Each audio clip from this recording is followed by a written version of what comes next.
we are we set? Are we set? Thank you very much for coming, good people from the press.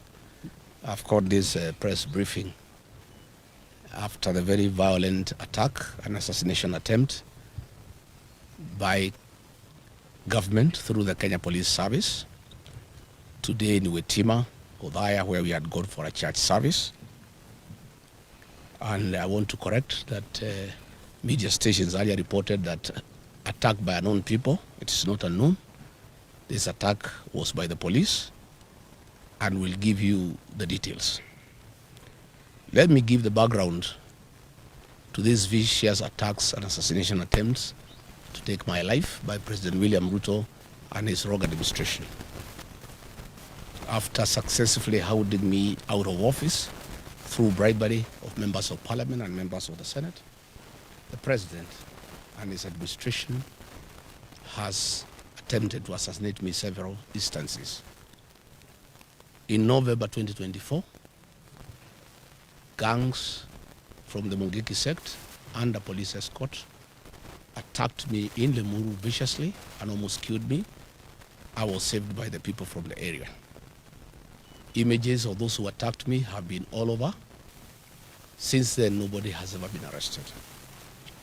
On December 2024 in Shamata, where I had gone for a Thanksgiving ceremony for the local MCA in Nyandarua, an inspector of police hurled Teargas canister at me to create mayhem and to give room to goons to attack us. Again, members of the public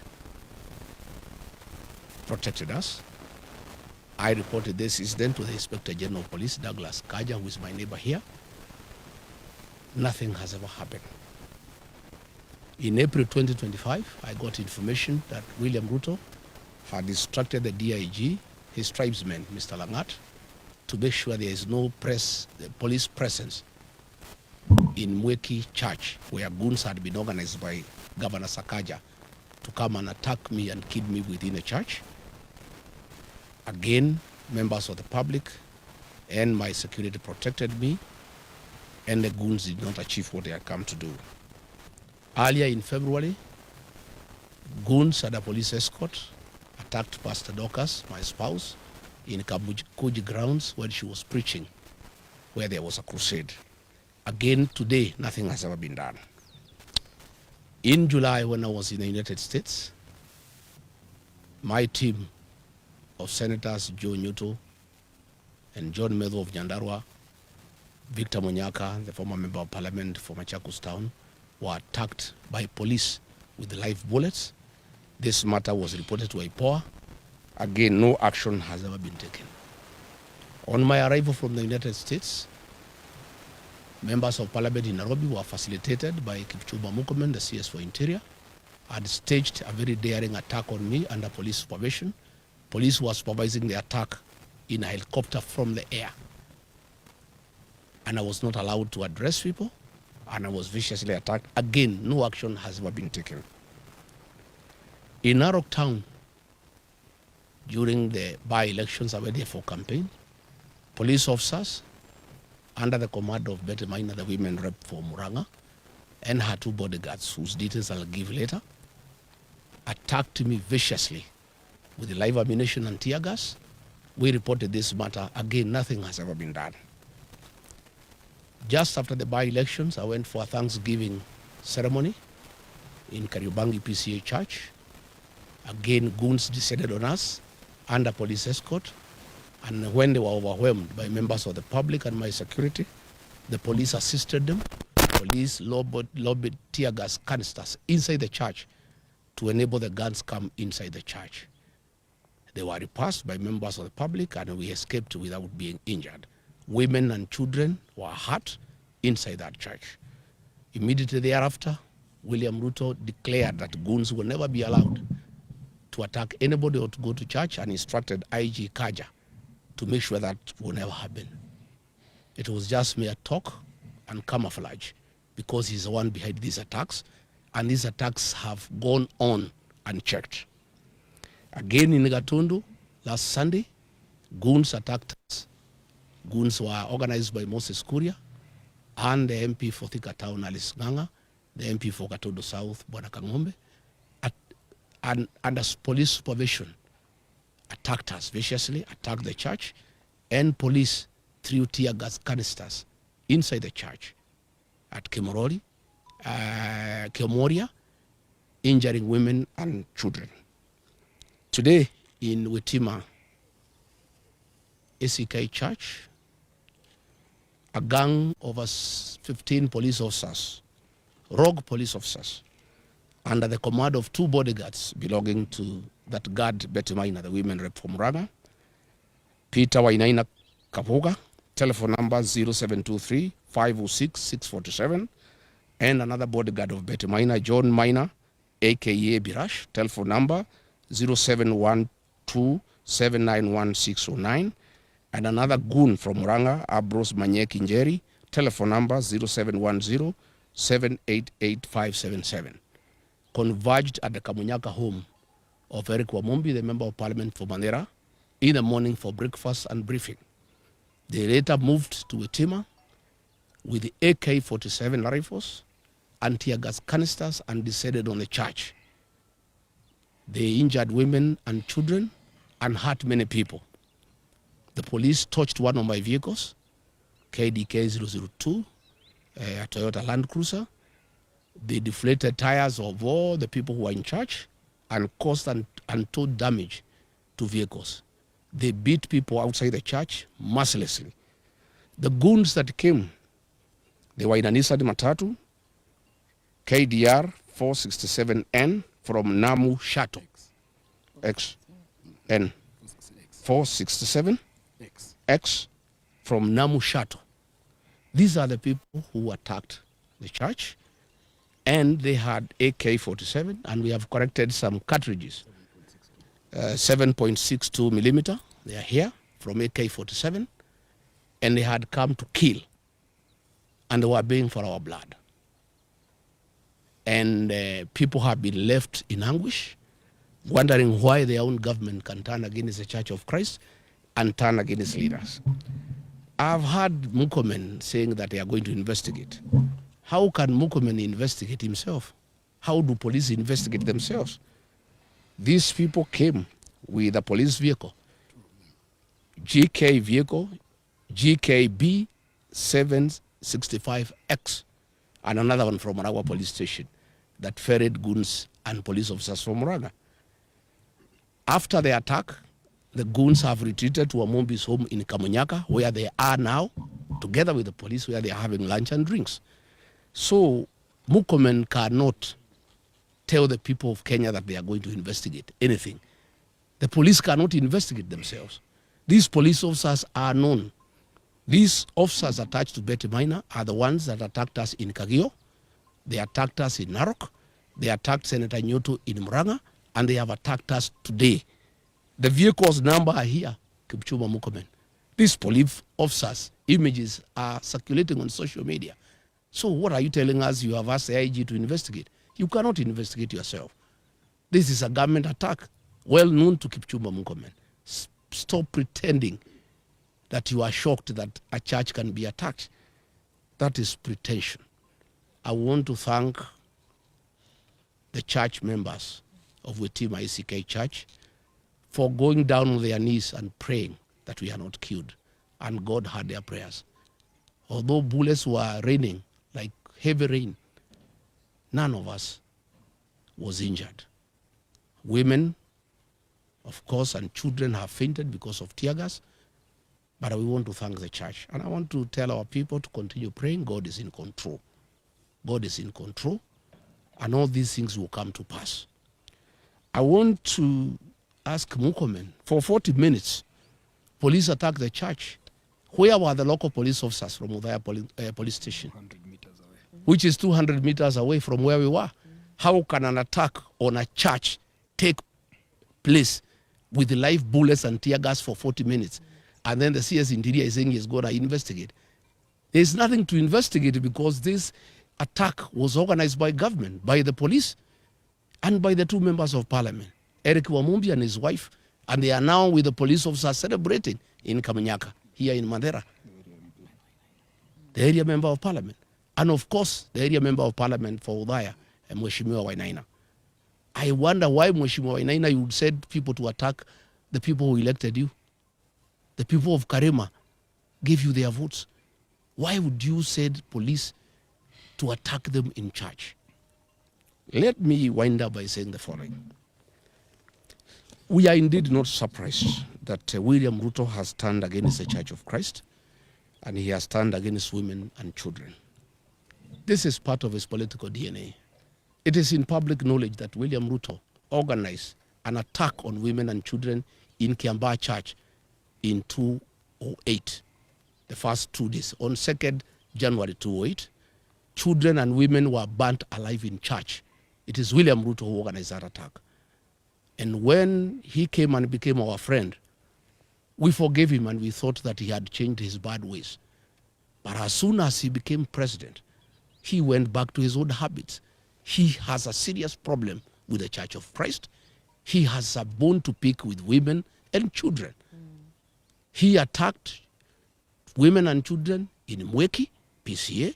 He attacked women and children in Kariobangi. He attacked women and children in Gatundu. Today he has attacked women and children in Wetima. William Ruto, we had thought that you have changed your bad habit of killing women and children in church. Apparently you have not changed. You have even become more vicious as president, because now you have power, you have the police, and you have everybody to back you up. But I want to tell you, for every life lost, for every attack on women and children, God is seeing you, and God will punish you. We want to appeal to the international community to come through for Kenya. William Ruto is setting the stage for civil strife ahead of the elections because he knows he's losing. He wants Kenya to be like Tanzania or like Uganda. I want to tell William Ruto, Kenya cannot be Uganda and it cannot be Tanzania. We want to call on the international community, who are our friends, to come through for Kenya. This impunity by William Ruto, setting the stage for civil war ahead of the elections, must be checked, because the people will not take it. And what has happened today has set the temperatures extremely high. The people are agitated. And I want to tell William Ruto, my former boss and friend, I understand your frustration that you have lost the mountain and you are trying to do everything to regain it. But this is not the way. Attacking churches, attacking women and children, trying to kill leaders, you are simply making the situation very difficult. The people of this region whom you have declared war on are hating you much more than they hated you yesterday. There is no way you can force the people of this area to support you. And use of police and goons will not help you. And this is just making the situation more complicated. I want to call on Kenyans to pray for our country.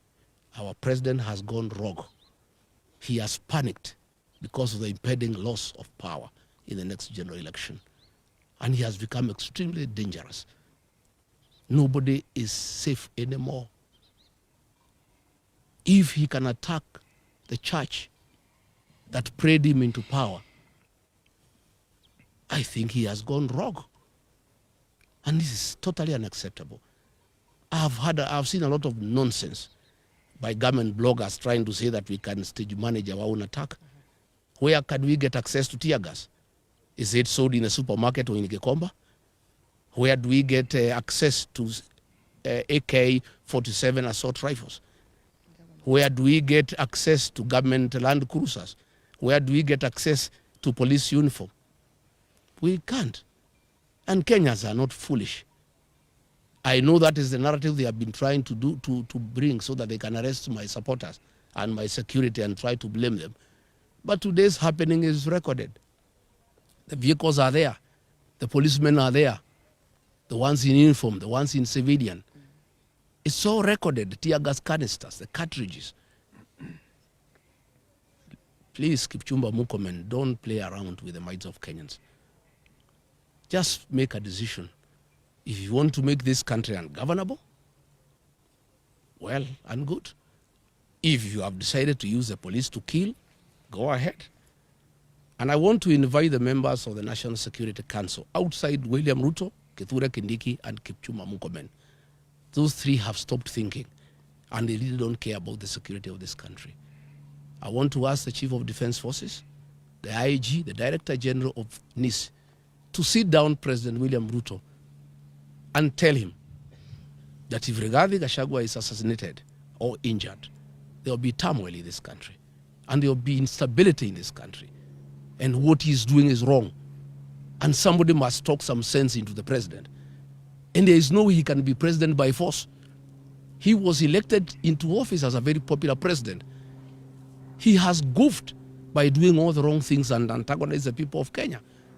And when he is in a hole, the first thing you do, you stop digging. He's digging further by unleashing violence on the Church of Christ, on elected leaders, on women, on children. He's just making the situation worse.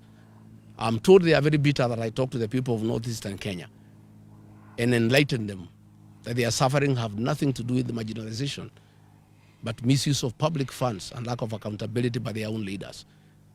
And he is afraid that he was banking on the support of the Northerners, and that may not be forthcoming.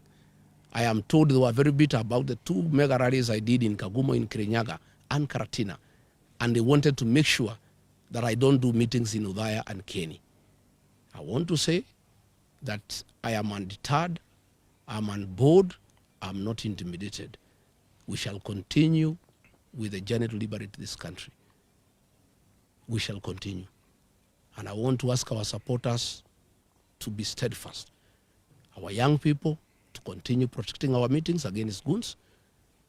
But now they have changed gear. Instead of using goons, because they realize from Gatundu, the people have said no to goonism and they'll deal with the goons. Now they are using the police to attack the people of Kenya. They are using police with live ammunition and tear gas to cause havoc. How do police who are in charge of security and law and order the source of insecurity in their own country? How do police turn against innocent women and children and beat them and fight them with the live ammunition, with the tear gas? I think the president has gone berserk. The reality that he'll be one term is too much for him to comprehend. And he has lost his head. I think we want to call the president to order. William Ruto, you killed our children and women in Kiambaa Church. Please stop attacking churches. Stop attacking women and children. Stop attacking leaders. Today, William Ruto, I want to assure you, this mountain is lost. Even if you killed Rigathi Gachagua, the mountain will not come back to you. It will even be more difficult for you than it was when I'm alive. Even if you injure me or you injure these leaders, the mountain gets away from you every day. The more you fight us, the more you unleash violence on us, the more you attack our churches, the more you attack our women, the more you attack our children, the more the mountain distances itself from you. And people are regretting having voted for you because they knew you are not a good person. You had killed women and children in church, and they forgave you, thinking you have changed your ways. Kumbe, you are still the same person. I want to thank the Reverend at Witima ACK Church and the clergy and the lay leaders and the choir. They are the ones who saved my members. They gave them uniform for the choir and they were able to sneak out of the church. One of the Reverend gave his robes and uniform to one of my bodyguards who was targeted to be shot. And he was able to escort me looking like a priest. And when they saw he's a priest, they did not shoot him. They wanted to shoot him. I want to thank them. I want to thank the church. I want to thank our women and our children for the prayers. I want to thank the Christians. Kenya is a resilient nation. All these things will pass. And I want to tell the people of Kenya, the darkest hour is just before dawn. We are just about to get there. I think the worst is just about to be over.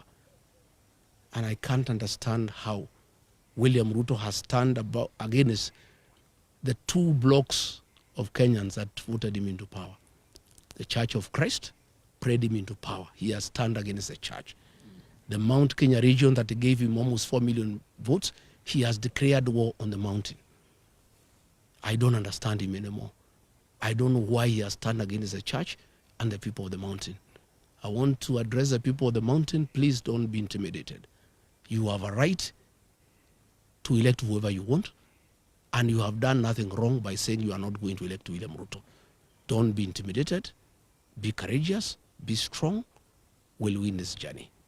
So as I wind up this press conference, I want to thank the members of parliament here for their courage and for their lessons. I know it is not easy. It is difficult, but we'll conquer.